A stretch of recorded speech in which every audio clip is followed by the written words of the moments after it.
قرآن کریم میں میرا رب ارشاد فرماتا ہے وَأَمَّا بِنِعْمَتِ رَبِّكَ فَحَدِّثْ، جس کا سلیس اور آسان ترجمہ یہ ہے کہ اپنے رب کی نعمتوں کا خوب خوب چرچا کرو، اپنے رب کی نعمتوں کا خوب خوب چرچا کرو۔ رسول پاک سرور کائنات صلی اللہ علیہ وسلم کی حدیث مبارکہ ہے، اللہ کے رسول ارشاد فرماتے ہیں انا من نعمت اللہ، میں اللہ کی نعمتوں سے ایک نعمت ہوں، اور دنیا کی تمام نعمتوں سے سب سے بڑی نعمت، سب سے بڑی دولت رسول پاک سرور کائنات صلی اللہ علیہ وسلم کی ذات گرامی ہے۔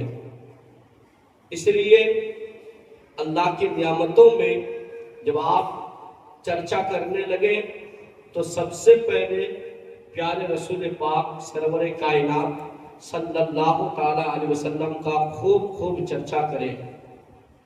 آپ رسول پاک سرور کائنات صلی اللہ علیہ وسلم کا تذکرہ اور چرچا کر کے، ایسا نہیں ہے کہ آپ چرچا کریں گے تو ہی نبی کا چرچا ہوگا، یا پھر آپ ذکر کریں گے تو ہی نبی کا ذکر ہوگا۔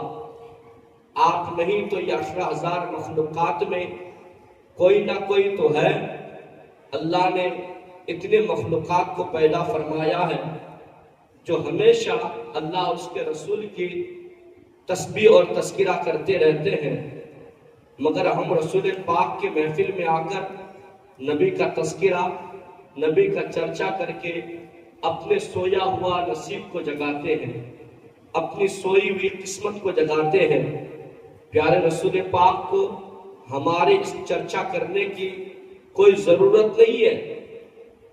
اگر ہم چرچا نہ کریں تو اس سے میرے آقا کو کوئی فرق پڑنے والا نہیں ہے، آپ کی عزت و شان پر کوئی ذرہ برابر بھی کمی آنے والا نہیں ہے، اس لیے کہ آپ کا تذکرہ، آپ کا مقام، آپ کو بلندی خود اللہ تعالیٰ نے وہ عطا فرمائی ہے کہ پوری دنیا اگر مل کر نبی کے ذکر کو کم کرنا چاہے تو وہ خود ختم ہو سکتا ہے، مگر نبی کا ذکر کبھی مٹ نہیں سکتا، کبھی کم نہیں ہو سکتا۔ ہم نبی کی بارگاہ میں نبی کا ذکر کر کے اپنے قد کو بڑھاتے ہیں، اپنے آپ کو بلند کرتے ہیں، اپنے آپ کو اونچا کرتے ہیں، اپنے آپ کو رب کی بارگاہ میں مقبول بناتے ہیں، اس لیے کہ اللہ کے رسول علیہ السلام ارشاد فرماتے ہیں کہ جب کوئی بندہ مومن من صلی علیہ صلاۃً ایک مرتبہ درود پاک محبت سے پڑھتا ہے، صلی اللہ عشرہ صلاۃً، اللہ تعالیٰ اس بندے کے اوپر 10 بار رحمتوں کی بارش فرما دیتا ہے۔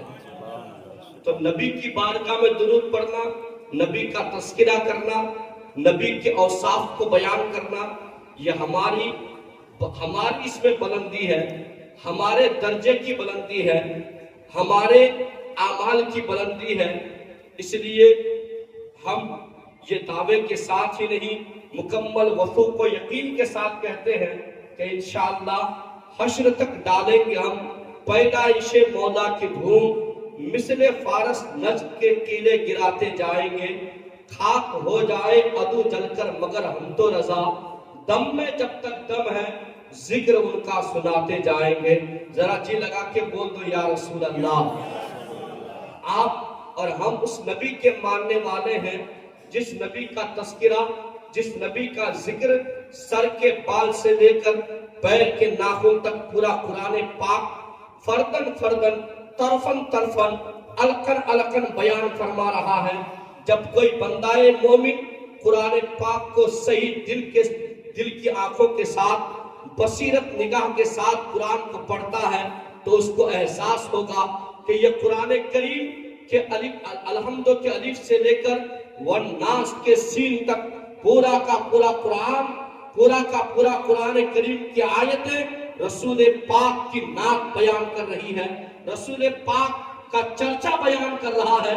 آپ قرآن کے سپاروں کو پلٹ کر دیکھیں، جناب حضرت عائشہ صدیقہ سے پوچھا گیا یا ام المومنین عائشہ صدیقہ یہ بتائیے میرے نبی کے اخلاق کیسے ہیں، میرے نبی کے اخلاق کیسے ہیں، میرے نبی کا بولنا کیسا، میرے نبی کا ہنسنا کیسا، میرے نبی کا مسکرانا کیسا، میرے نبی کا سونا کیسا، میرے نبی کا جاگنا کیسا، میرے نبی کا نماز ادا کرنا کیسا، میرے نبی کی عبادت کرنا کیسا، میرے نبی کی تسبیح و تحلیل پڑھنا کیسا، نبی کا چہرہ کیسا، نبی کی آنکھیں کیسی، نبی کے دانت کیسے، نبی کا رخسار کیسا، نبی کے زلف عنبری کیسا۔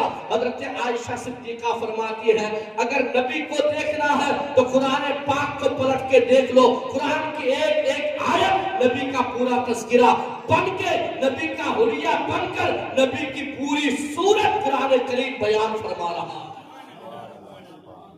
عزیزان ملت اسلامیہ، پیارے رسول پاک صلی اللہ علیہ وسلم کے ہم امتی اور غلام ہیں، اور ہماری یہ غلامی پر ہمیں فخر ہے، ہم محسوس کرتے ہیں اور فخر بھی کرتے ہیں کہ اللہ کا لاکھ لاکھ شکر و احسان ہے کہ اللہ نے ہمیں حضور کی غلامی میں پیدا فرمایا ہے، حضور کی غلامی میں پیدا فرمایا۔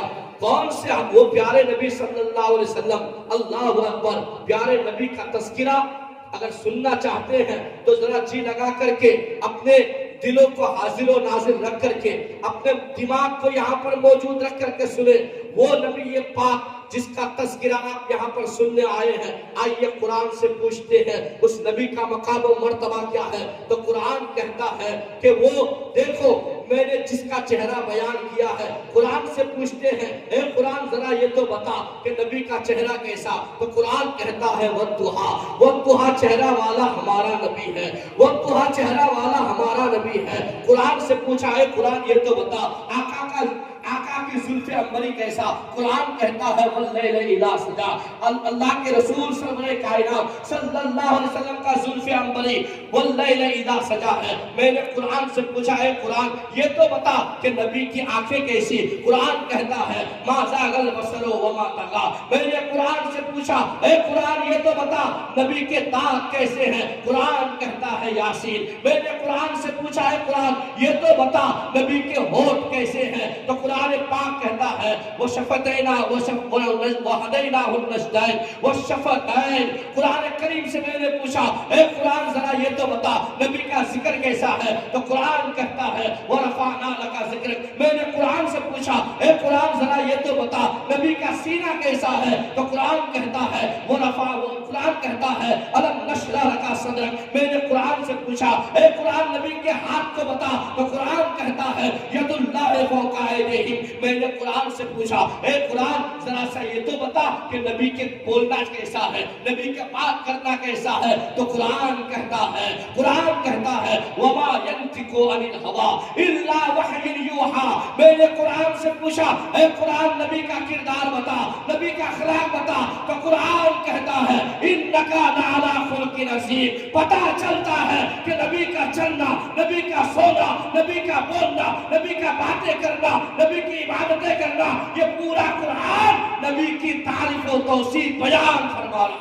نعرہ تکبیر، نعرہ رسالت، جشن عید میلاد النبی، نعرہ تکبیر، نعرہ رسالت، سبحان اللہ عزیزان ملت اسلامیہ، قرآن کریم جس کا تذکرہ بیان کرے، ہم اس رسول کے امتی ہیں، ہمیں فخر ہے رسول پاک سرور کائنات صلی اللہ تعالیٰ علیہ وسلم کے امتی ہونے پر۔ میں عرض کر رہا تھا کہ آقا کریم صلی اللہ علیہ وسلم آپ کی ولادت عام الفیل میں ہوئی۔ عام الفیل رسول پاک صلی اللہ علیہ وسلم کے ہجرت سے پہلے، مدینہ ہجرت سے پہلے جب تک مکے میں رہے یا حضور علیہ السلام کی زندگی سے آنے سے قبل جو لوگ سالوں کو یاد کرتے تھے تو وہ لوگ سالوں کا نام رکھتے تھے۔ ہم لوگ کیسے مہینوں کا نام رکھتے ہیں، انگریزی میں جنوری ہے، فروری ہے، مارچ ہے، اردو عربی میں ہم محرم، صفر، ربیع الاول، ربیع الاخر کہتے ہیں۔ اور آپ اپنے بنگالی زبان میں جائیے تو اپنے قمری اعتبار سے چیت، بیساکھ، چیت، آسار، ساون، بھادر اس طرح سے نام لیا کرتے ہیں۔ تو عرب کے لوگوں کا ایک دستور یہ تھا کہ وہ مہینوں کا نام نہیں رکھتے تھے بلکہ سالوں کا نام رکھتے تھے۔ جبکہ کوئی سال کامیابی کا ہوتا تھا، کوئی سال اچھے کاروبار کا ہوتا تھا، تو عرب والے اس سال کا نام عام الفتح رکھتے تھے، یعنی کامیابی کا سال، فتح کا سال، عام الفوز رکھتے تھے، کامیابی کا سال۔ رسول پاک سرور کائنات جس سال اس خاکدان عالم میں قدم رکھے اس سال کا نام ہے عام الفیل۔ اس کو عام الفیل یعنی ایک ہاتھی والا سال، فیل کا معنی آتا ہے ہاتھی، عام الفیل ہاتھی والا سال۔ یہ ہاتھی والا سال کیا ہے؟ یہ اصحاب فیل، سمجھ رہا بات کو؟ اور یہ وہ ہاتھی والا تذکرہ ہے جس کا بیان اللہ رب العزت نے قرآن پاک میں ایک پوری سورت کو نازل فرمایا جس کو سورہ فیل کہا جاتا ہے۔ یہ مختصر حالات میں بیان کرتا چلو، رسول پاک سرور کائنات صلی اللہ علیہ وسلم کے پیدائش سے 55 دن پہلے ایک مکے میں واقعہ درپیش آیا۔ وہ واقعہ یہ تھا کہ ایک ابرہہ بادشاہ تھا جو یمن کا رہنے والا تھا۔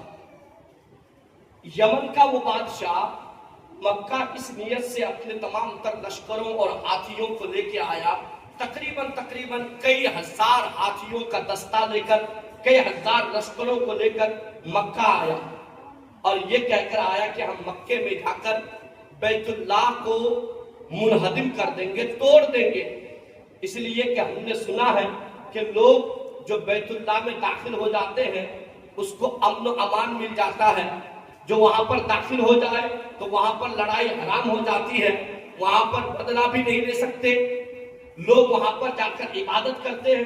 اس لیے وہ ابرہہ تمام تر لشکروں کو لے کر مکہ آیا تاکہ ہم مکے میں جا کر مکے کے لوگوں کو پریشان کر کے ان کے مالوں کو چھین لیں، بیت اللہ کو انہدام، بیت اللہ کو توڑ دیں، اسے گرا دیں۔ حضرت عبد المطلب حضور کے دادا یہ سردار قریش تھے، قریش کے سرداروں میں سے آپ کا نام سر فہرست آتا ہے۔ آپ بڑے رئیس قسم کے سردار تھے۔ آپ کی سرداری کا عالم یہ تھا کہ حضور جس سال پیدا ہوئے حضرت عبد المطلب کے گھر، حضرت عبداللہ کے مکان میں، تو اس سال حضرت عبد المطلب یعنی حضور کے دادا کے پاس تقریباً 200 سے زیادہ اونٹ تھے، 200 سے زیادہ اونٹ۔ ابرہہ اپنے لشکروں کو حکم دیا کہ جتنے قریش کے جانور ہیں، بھیڑ، بکریاں، اونٹ، وہ سارے جانوروں کو ہکا کے لاؤ۔ ابرہہ اپنے تمام لشکروں کو لے کر تمام تر جانوروں کو واپس لے گیا مکے سے۔ لے جانے کے بعد کسی نے خبر دی حضرت عبد المطلب سے، کہا ہے عبد المطلب یہاں تو معاملہ اور حالات خراب ہوتے جا رہے ہیں، ابرہہ لشکر آیا ہے، وہ پورا کا پورا اونٹ تمہارا لے گیا، وہ کعبہ کو ڈھانے کے لیے آیا ہے، اب کعبہ کی حفاظت کون کرے گا؟ یہاں پر تو کعبہ کو مٹا دیا جائے گا، وہ تو اسی لیے آیا ہوا ہے۔ اللہ اکبر کبیرہ۔ حضرت عبد المطلب کہتے ہیں کہ اے لوگوں دیکھو، یہ بیت اللہ اللہ کا گھر ہے، اللہ کا گھر ہے، اس کی حفاظت اللہ ہی فرمائے گا۔ رہی بات میرے اونٹ کی، تو میں جب جاؤں گا تو مجھے یقین ہے کہ میرا اونٹ مجھے مل جائے گا۔ حضرت عبد المطلب وہ چلے، اور جانے کے بعد ابرہہ لشکر سے کہا کہ اے ابرہہ بادشاہ سے کہا، اے ابرہہ بادشاہ یہ تو بتاؤ کہ یمن سے تیرا مکہ آنا کیوں ہوا، کس لیے آیا؟ تو ابرہہ بادشاہ نے کہا کہ دیکھو ہماری لڑائی تم سے نہیں ہے، ہماری لڑائی بس اتنی سی ہے کہ ہم بیت اللہ کو ڈھانا چاہتے ہیں، کعبہ کا ہم نام و نشان ختم کرنا چاہتے ہیں تاکہ لوگ یہاں پر عبادت کے لیے نہ آئے، لوگ یہاں پر بندگی کے لیے نہ آئے۔ حضرت عبد المطلب ابرہہ کے تمام تر لشکروں سے کہتے ہیں، اے ابرہہ اور اے ابرہہ کے لشکروں یاد رکھنا، یہ بیت اللہ اللہ کا گھر ہے، یہ اللہ کا مکان ہے، یہاں پر اللہ کی عبادت کی جاتی ہے۔ ہم تم سے نہیں کہیں گے کہ تم کعبہ کو مت ڈھاؤ، ہم تم سے نہیں کہیں گے کہ تم یہاں پر کس لیے آئے ہو، تم جس کام سے آئے ہو ہمارا رب بہتر جانتا ہے، مگر ہمارا رب یہ کعبہ کی حفاظت خود کرنا جانتا ہے، میرا پروردگار اپنے گھر کی حفاظت فرمائے گا۔ اللہ اکبر۔ حضرت عبد المطلب یہ کہنے کے بعد ابرہہ سے کہتا ہے، اے ابرہہ تو نے جو میرے اونٹوں کو لایا ہے مجھے واپس کر دے۔ حضرت عبد المطلب سے وہ ابرہہ کہتا ہے کہ اے عبد المطلب میں اونٹ کو تو واپس کر دوں گا مگر یاد رکھنا تم بیچ میں کچھ نہ بولنا, تم ہمارے جنگ میں کود نہ پڑنا. حضرت عبد المطلب کہتے ہیں مجھے بیچ میں آنے کی ضرورت نہیں ہے, اللہ کا گھر ہے, اللہ حفاظت فرمائے گا. یہ کہہ کر آپ اپنے اونٹ کو لے کر چل پڑے. جب لے کر چل پڑے تو اللہ رب العزت نے سمندروں کے جانب سے ایک پرندے کو بھیجا جس پرندے کا نام ابابیل تھا. یہ پرندہ سب سے چھوٹا پرندہ. قرآن کریم میں ایک سورت نازل ہوئی جس کا نام ہے سورہ فیل. الم ترى کیف فعل ربک باصحاب الفیل. اللہ رب العزت نے اس سورہ کے اندر پورے مکے کے حالات کو بیان کیا اور ابرہہ کا پورا واقعہ بیان کیا اور بیان یہ کیا میرے پروردگار نے کہ اللہ تعالیٰ نے ابابیل پرندے کو بھیجا. وہ پرندے کو تین تین کنکری کے ساتھ بھیجا, ایک کنکری چونچ میں اور دو کنکری ان کے پنکھ پہ. وہ پرندے چھوٹی چھوٹی کنکری کو, کنکری کا عالم کیا تھا تفسیر میں آتا ہے وہ کنکری مسور کے دال کی طرح تھی, مسور کے دال کے برابر. مسور کا دال کتنا بڑا ہوتا ہے, اتنی بڑی بڑی کنکر چھوٹی چھوٹی کنکریاں تھی. مگر اس کنکری کا عالم یہ تھا کہ جب وہ پرندے ہاتھی کے اوپر گراتے یا لشکر کے اوپر گرتا تو ہاتھی کو بالکل نست و نابود کر دیتا, اسے چور چور کر دیتا, اسے شوربا بنا دیتا, یہاں تک کہ اس کا ذرہ ذرہ ہو جاتا. حضرت عبد المطلب نے مکے والوں سے کہا اے مکے والوں دیکھا تم نے یہ اللہ کا گھر ہے, اگر اللہ حفاظت کرنے پہ آئے تو ایک چھوٹے سے پرندے کے ذریعے اپنے بیت اللہ کی حفاظت فرما سکتا. اللہ تعالیٰ نے بیت اللہ کی حفاظت فرمائی. پھر ابرہہ کا وہ لشکر, ابرہہ جو تمام لشکروں اور ہاتھیوں کے ساتھ آیا, ہاتھی بھی نہیں بچے نہ وہ لشکر بچا. جو بچ گیا جن کو وہ کنکری لگی تھی اسے کھجلی کی بیماری ہوئی. جب وہ کسی بدن کے کسی حصے کو کھجلاتا تو وہاں کا پورا گوشت گر پڑتا. اسی طرح سے پورا ابرہہ اور ابرہہ کا لشکر ختم ہو گیا. آج ہمیں فکر محسوس ہوتی ہے کہ ہماری مسجدیں کیا ہوں گی, فکر محسوس ہوتی ہے ہمارے مدرسے کیا ہوں گے, فکر محسوس ہوتی ہے ہمارا خانقاہ کیا ہوگا. کچھ نہیں ہوگا, یہ سب مکان اللہ کے ہیں, یہ سب رسول اللہ کے گھر ہیں. تمہیں اس کی فکر کرنے کی ضرورت نہیں. فکر کرنا ہے تو اپنے اعمال کی کرو, فکر کرنا ہے تو اپنے تقویٰ کی کرو, فکر کرنا ہے تو اپنی نماز کی کرو. جب تم اپنے اعمال کی فکر کرو گے تو تجھے مسجدوں کی فکر نہیں ہوگی, بلکہ جب تیری نماز کی فکر ہوگی, جب تو دعا کرے گا تیری دعا میں وہ پاور ہوگا, وہ تاثیر ہوگی کہ اللہ پھر کسی نہ کسی کو بھیجے گا کہ وہ تیری مدد سے تیرے مسجدیں, تیرے محراب و منبر کی حفاظت کرتا نظر آئے گا. عزیزان ملت اسلامیہ, اسی واقعہ کے 55 دن کے بعد, اور ایک روایت میں یہ ہے 50 دن کے بعد آقا علیہ الصلوۃ والتسلیم پیدا ہوئی. اسی واقعہ کے رسول پاک سرور کائنات صلی اللہ علیہ وسلم کی پیدائش کے واقعات انبیاء تو بتاتے گئے. جب بھی کوئی نبی اپنے دور میں آیا اپنے امتوں کو خبر دیا, میرے امتیوں میں نبی ضرور ہوں مگر آخری نبی آنے والا ہے, آخری نبی آنے والا ہے. سارے انبیاء بتاتے گئے. حضرت عیسیٰ علیہ السلام نے میرے نبی کا نام بھی بتا دیا اور اپنے غلاموں سے کہا, اپنے حواریوں سے کہا اے میرے صحابیوں, اے میرے حواریوں, یاد رکھنا آخری نبی آئے گا جس کا نام عرش کے اوپر احمد ہوگا, زمین کے اوپر محمد ہوگا. نام تک بتا دیا. اور حضرت آمنہ کہتی ہے کہ پھر جب رسول پاک سرور کائنات صلی اللہ تعالی علیہ وسلم میرے شکم اطہر میں آئے, میرے شکم میں اطہر میں, میرے وطن پاک میں آئے, تو جس طرح سے عام عورتوں کو تکلیف ہوتی ہے یا عمومی طور پر جب عورتیں پیٹ سے حاملہ ہوتی ہے تو اس کو اندرونی طور پر ایک مہک پیدا ہوتی ہے یا انہیں متلی آتی ہے یا اسے دوسری شکایتیں ہوتی ہے. حضرت آمنہ کہتی ہے قسم خدا کی, جب سے میرا بیٹا محمد رسول اللہ صلی اللہ علیہ وسلم میرے شکم اطہر میں آیا ہے, جب سے وہ میرے پیٹ میں آیا ہے مجھے کبھی کسی قسم کی کوئی تکلیف نہیں ہوئی، مجھے کوئی بدبو چیز محسوس نہیں ہوئی، یہاں تک کہ میں جدھر سے گزرتی تھی عورتیں کہتی تھی، لوگ کہتے تھے اے آمنہ ذرا یہ تو بتا تو نے کون سا خوشبو لگایا ہے جو اتنا مہکدار ہے، جو اتنا مہکدار ہے، جدھر سے گزرتی ہے راستہ مہک جاتا ہے، جدھر سے جاتی ہے مکان مہک جاتا ہے، جدھر سے جاتی ہے وہ راستہ خوشبودار ہو جاتا ہے۔ حضرت آمنہ کہتی ہے اے مکے والو میں نے کوئی خوشبو نہیں لگایا ہے، میں نے کوئی عطر نہیں ملا ہے، یہ میرے اس پیارے بیٹے کی آنے کی یہ محبتیں ہیں، یہ ان کی خوشبوئیں ہیں جو میرے پیٹ میں پل رہا ہے۔ تو فرشتوں نے مجھے خوشخبری دی ہے اے آمنہ تیرے پیٹ میں جو بچہ پل رہا ہے کوئی عام بچہ نہیں، وہ بچہ تمام نبیوں کا سردار بن کے دنیا میں تشریف لانے والا۔ حضرت آمنہ حضور علیہ السلام کی والدہ محترمہ، اور آپ ایک بات تاریخ یاد رکھیں، اپنے بچوں کو یہ بتائیں ہمارے پیارے نبی صلی اللہ علیہ وسلم کے والد کا نام کیا ہے، ہمارے پیارے نبی صلی اللہ علیہ وسلم کی والدہ کا نام کیا ہے، ہمارے پیارے نبی صلی اللہ علیہ وسلم کے نانا کا نام کیا ہے، آپ کی نانی کا نام کیا ہے، آپ کے دادا کا نام کیا ہے۔ ہمارے بچوں کو یہ تعلیم ضرور دیا کریں، نبی کی سیرت پر نبی کی تاریخ ضرور بتائیں۔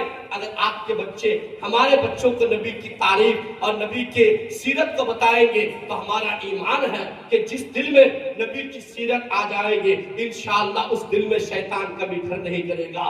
ہمارا ایمان ہے جس دل میں نبی کا طور طریقہ آ جائے، جس دل میں نبی کی سنتیں پیدا ہو جائے، اس کے اندر کبھی شیطان نہیں آ سکتا ہے۔ اللہ اکبر کبیرہ۔ رسول پاک سرور کائنات صلی اللہ علیہ وسلم کے والد کا نام حضرت عبداللہ ہے۔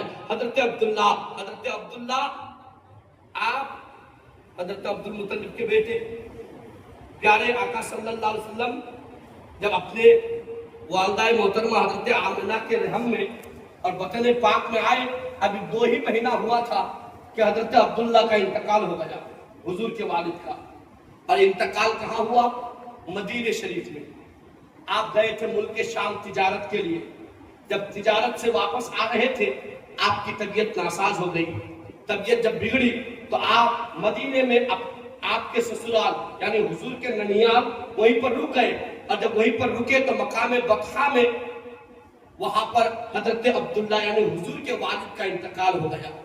کب انتقال ہوا؟ حضور اپنے والدہ محترمہ کے پیٹ میں ابھی 2 ہی مہینہ ہے، حضرت آمنہ حالت حمل میں ابھی 2 ہی مہینہ ہوئے، باپ کا سایہ سر سے اٹھ گیا۔ فرشتوں نے اللہ کی بارگاہ میں عرض کی اے پروردگار تو اپنے نبی کو اپنے حبیب کو پیدا فرما رہا ہے جبکہ اس کے باپ کا سایہ سر سے اٹھ گیا، تیرا نبی تو یتیم ہو گیا، اب نبی کی کفالت کون کرے گا؟ نبی کی کفالت نبی کی پرورش کس کے ذمہ ہوگی؟ تیرا نبی تو یتیم ہو گیا۔